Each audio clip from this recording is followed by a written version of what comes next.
Kahit anong dami ng pera mo, pag nawala magulang mo, still, may malalim na lilikhaing vacuum sa puso mo at sa buhay mo.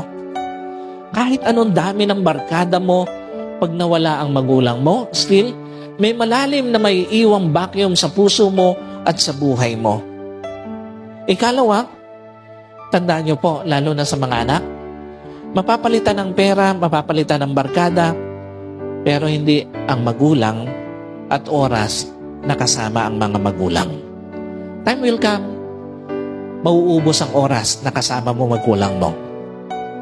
Kahit anong oras, pwedeng mapalitan ang perang nawala sa'yo, pero hindi ang magulang pag nawala na sa piling mo. Kahit anong oras pwedeng mapalitan ang barkada, pero hindi ang magulang pag nawala na sa piling mo. What's the point?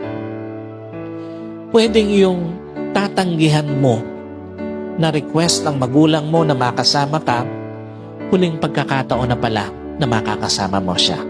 Pwedeng yung tatanggihan mong request ng magulang mo na makausap ka, huling pagkakataon na pala na makakausap mo. At pwedeng yung tatanggihan mong request ng magulang mo na makasalo ka, huling pagkakataon na pala na makakasalo mo.